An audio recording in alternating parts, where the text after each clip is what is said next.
Hello friends, welcome back to my channel Prapi Rubini Stop. நான் Prapi Rubini பேசுகிறேன். இன்றைக்கி பார்த்தீங்கன்னா சூப்பரான ஒரு ஸ்வீட் ரெசிபி தான் பார்க்க போகிறோம். ஜாங்கிரி எப்படி பண்ணுறது வீட்டிலேன்னு தான் இன்றைக்கி நான் காமிச்சிருக்கேன். அதுக்கு பார்த்தீங்கன்னா நம்ம வந்து ஒரு டம்ளர் உளுந்து எடுத்துக்கலாம். அதை வந்து நல்லா 2 தடவை களைஞ்சிட்டு அலசி அதை கொட்டிட்டு அதுக்கப்புறமா பார்த்தீங்கன்னா நம்ம வந்து இதை ஒரு 2 மணி நேரம் ஊற வச்சுக்கணும் தண்ணி விட்டு. அதுக்கப்புறமா 2 மணி நேரம் கழித்து நம்ம எடுக்கும் போது நல்லா ஊறி உங்களுக்கு வந்திருக்கும். இப்போ பார்த்தீங்கன்னா அந்த ஊறின உளுந்தை வந்து நம்ம மிக்சி ஜாரில் போட்டு இதை வந்து நல்லா நம்ம எப்படி வடைக்கு அரைப்போமோ அந்த மாதிரி அரைச்சி எடுத்துக்கணும். அந்த உளுந்து பார்த்தீங்கன்னா உங்களுக்கு வந்து தண்ணியாகிடக்கூடாது, கொஞ்சமாக தண்ணி சேர்த்து தான் நம்ம எப்போயுமே வடைக்கு அரைப்போம். அந்த மாதிரி அரைச்சி எடுத்துக்கணும். இப்போ நான் அரைச்சிட்டு உங்களுக்கு வந்து காமிக்கிறேன் எப்படி இருக்குது அப்படின்ட்டு. நல்லா வந்து உங்களுக்கு ஃப்ளஃபியாக வரும். இது வந்து நீங்கள் அரைக்க கொஞ்சமாக தண்ணி சேர்த்து தான் அரைச்சிக்கணும். இப்போ வந்து இதை ஒரு பவுலில் ட்ரான்ஸ்ஃபர் பண்ணிவிட்டு இதுக்கு தேவையான அளவுக்கு கலர் பொடி சேர்த்துக்கலாம். இன்றைக்கி எனக்கு ஆரஞ்சு கலர் கிடைக்கல, மஞ்சள் கலர் தான் இருந்தது, அதனால் எல்லோ கலர் சேர்த்துருக்கிறேன். இல்லைனா நீங்கள் வெறும் ஒயிட்டாக கூட பண்ணலாம் கலர் இல்லாத. இதை வந்து நம்ம ஒரு சைடாக மிக்ஸ் பண்ணணும். அப்போ தான் பார்த்திங்கன்னா உங்களுக்கு நல்லா வந்து ஃப்ளஃபியாக வரும். அதை மாதிரி நம்ம புழியறதுக்கும் ஈஸியாக இருக்கும்.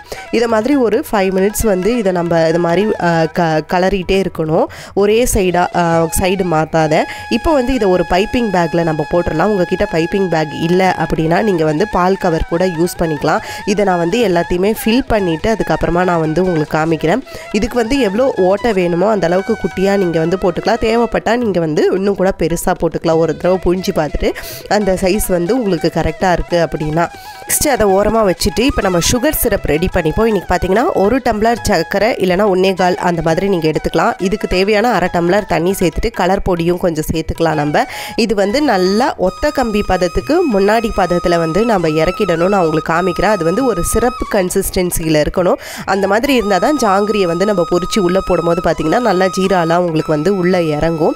இப்போ பார்த்திங்கன்னா இந்த கன்சிஸ்டன்சி உங்களுக்கு கரெக்டாக இருக்கும். இப்போ பார்த்திங்கன்னா ஒத்த கம்பி பதம் அப்படியே நிற்காத உங்களுக்கு வந்து அப்படியே வந்துடுது பாருங்கள். அந்த மாதிரி ஸ்டேஜில் நம்ம வந்து எடுத்துடணும். இப்போ வந்து இதுக்கு ஃப்ளாட்டான பாட்டம் இருக்கிற ஒரு கடாய் எடுத்து தான் நம்ம பண்ணணும். அப்போ தான் ஜாங்கிரி உங்களுக்கு நல்லா வரும். இதில் வந்து அழகாக நீங்கள் வந்து ஒரு 2 தடவை நீங்கள் பண்ணிங்க அப்படின்னா உங்களுக்கு ஈஸியாக வந்து இந்த ஷேப்லாம் வந்துடும். ஸோ கண்டிப்பாக ட்ரை பண்ணி பாருங்கள். ரொம்ப சிம்பிள் தான் இது. நீங்கள் புழிய அதுவே வந்து உங்களுக்கு உப்பி வந்துடும். அதுதான் வந்து உங்களுக்கு வெந்திருக்கும். ஃப்ளேம் கூட பார்த்திங்கன்னா உங்களுக்கு மீடியம் ஃப்ளேமில் தான் நீங்கள் வச்சு இதை ரெடி பண்ணணும். இப்போ வந்து இதை மாதிரி நம்ம செஞ்சுட்டு இதை வந்து 2 சைடும் நல்லா நம்ம திருப்பி போட்டு பொரித்து எடுத்துக்கலாம். நல்லா உங்களுக்கு வந்து மேலே அவுட்டர் லேயர் கிறிஸ்பியாகவும் உள்ளே வந்து நல்லா ஜூஸியாகவும் இருக்கும் நம்ம வந்து அதை சிரப்பில் போட்டு சாப்பிடும் போது. இப்போ பார்த்திங்கன்னா 2 சைடுமே நல்லா நான் பொரிச்சிட்டேன். இதை வந்து எடுத்து நம்ம சுகர் சிரப்பில் டிப் பண்ணி எடுத்துலாம். சுகர் சிரப்பில் போட்டுட்டு ஒரு 1 நிமிஷம் இல்லை 2 நிமிஷம் 2 சைடும் நல்லா பெரட்டி விட்டுட்டு அதுக்கப்புறம் நீங்கள் வந்து ஒரு பிளேட்டில் எடுத்து வச்சிடலாம் தனியாக. அதுக்கப்புறம் நம்ம சாப்பிடும் போதும் பார்த்திங்கன்னா உங்களுக்கு நல்லா டேஸ்டியாகவே இருக்கும்.